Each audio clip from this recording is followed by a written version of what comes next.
Okay, let's take a look at a real-world application where we can see linear functions coming into play and how they're connected to gourds. Didn't think that was possible. Turns out it is. Let's take a look.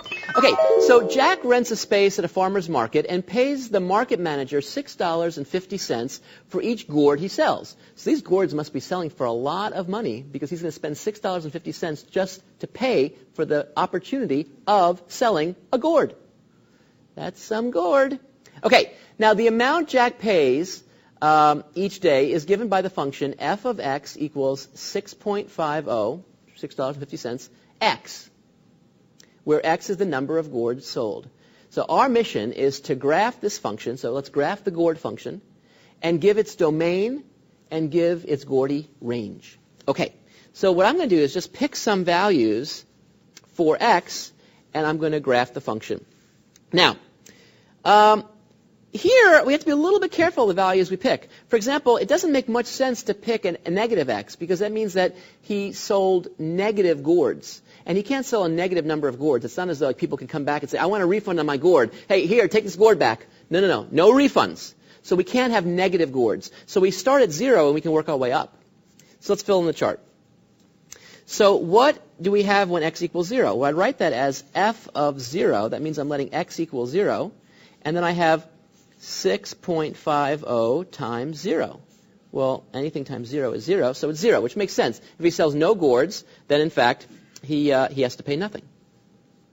Now, if he sells one gourd, then I plug in 1. I have 6.50 times 1, and I see 6.50.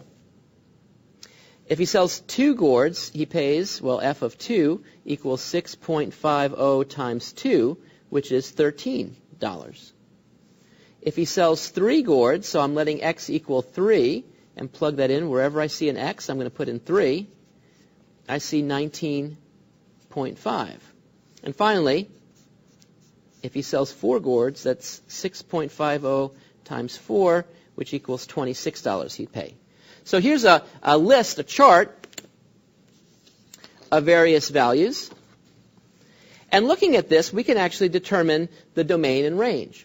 So what's the domain and what's the range? Well, the domain, well, we kind of already said this. We're not allowed to have negative gourds because we can't have negative gourds. We also can't have fractional gourds. Someone can't come up to Jack and say, hey, Jack, I need 1.5 gourds. He's not going to take out a machete and boom, and then, No. So these are going to be actually 0 gourds, 1 gourd, 2 gourd, 3 gourd, the whole numbers. So the domain are going to be this discrete set. And what about the range?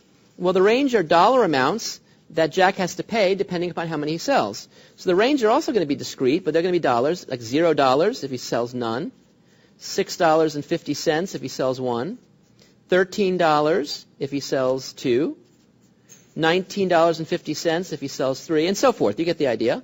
So this goes on, of course. It doesn't stop here. These ... dots indicate that this keeps going. But notice that it is, in fact, a discrete set, meaning that there's not like they're not getting really close together. They're spread out. If we take a look at a picture, let's see if we can graph this. So if we graph it, we see that 0 gourds, the rental payment is 0.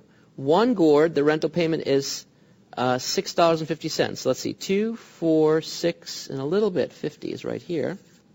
2 gourds are at $13. That's right between 12 and 14. 3 gourds are at $19.50, so that's just going to be a little below 20. And 4 gourds were at $26, which is right here. So that technically is the function. That's the function. Now, if you want to see if the pattern is going to continue, we can actually connect them with a straight line.